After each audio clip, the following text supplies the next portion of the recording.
Hey everybody, welcome to today's update on Daily IoT. So what's the problem of the day? The problem of the day is, what kind of pucks am I gonna buy for my first run? So I've got this run of 100 coming up and I can't remember.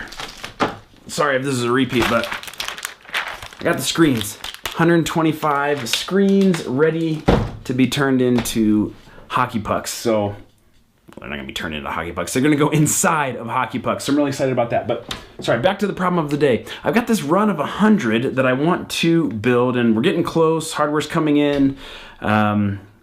Agility is gonna get me parts here soon. We're having, there's a little bit of a turnover with the main engineer that's been working on our project at Agility. They're kind of, he's training the new guy's gonna pick up, but big shout out to Andy, who's been working on the project since the beginning, done a lot of amazing work, so I just want to say thanks to him.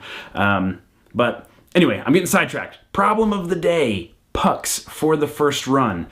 And so I'm gonna make electronics, so cases and the PCBs and everything assembled for 100, for a run of 100, but I need to get the pucks machined, and I've talked about that on a previous episode. Quick update on that: I found a local CNC shop. It's a machine shop that has CNC capabilities that can do the pucks for around $13.50 is what they quoted me for a run of 100. A little bit more expensive than the quote that I got from up in Seattle area, but when you factor in shipping and things like that, it's pretty close, and I can just drive down the road about 15 minutes and see the operation and check it out and build a relationship there with those guys. So I'm gonna go check that out. I'm gonna take them a few pucks. I ordered a whole bunch of just blanks from Amazon that they can CNC out to the spec that we have, the drawing that Agility gave me, to see if they can handle the accuracy and things like that to be able to get the electronics in. So I'm really excited about that. But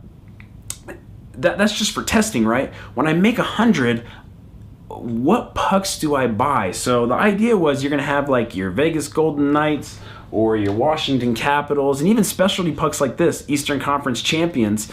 I might wanna make a special run, like when the Caps win the Stanley Cup, you know, I might wanna make a run of 20 or 30 Stanley Cup pucks that have screens in them. And so the options here are fairly broad. I could put this in any kind of Edmonton Oilers puck or Pittsburgh Penguins puck. And so, but when I make 100, I need to pick. Do I make 100 Washington Capitals pucks and hope that I can sell them to Washington Capitals fans? You know, nobody rooting for the Vegas Golden Knights is going to buy a Washington Capitals smart puck.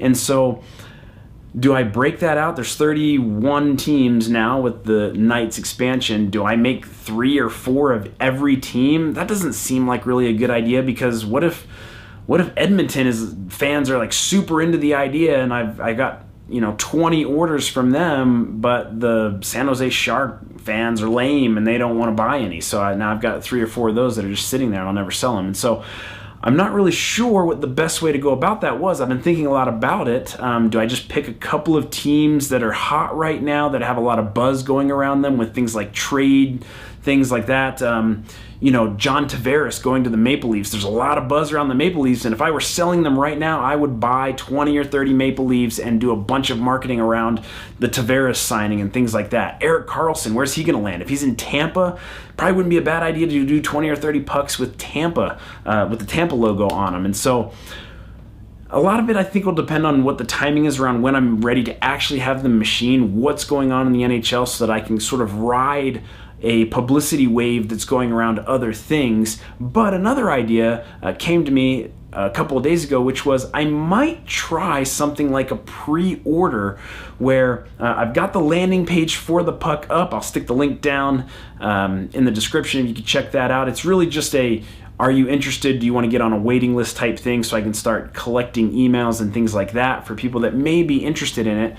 But if I up the ante on that a little bit and said, what if I asked people to put $10 down, and that would actually cover the cost of ordering the puck, but then I would know exactly if I got 100 people to pre-order, which would blow my mind. That would be amazing. Then I could just order exactly the pucks I need, maybe a few extras. See, the danger there is what happens if while they're CNCing it, they scratch it and screw up the logo, and I only had the exact number that I needed. So there's things like that I still need to think about, lots of logistics. But what if I had people put $10 down and it was sort of, it's Kickstarter-y, but not really, where you're saying, I'm interested enough to give you money, and then I know for sure I've got somebody that wants a Vegas Golden Knight puck, a Washington Capitals puck, and I can order the exact number that I need. And so those are just some ideas that I've been thinking about around getting the pucks ready. Now that I have electronics coming and I'm getting closer to the run of 100, I really need to think about what 100 pucks do I want to machine out and put electronics in. And so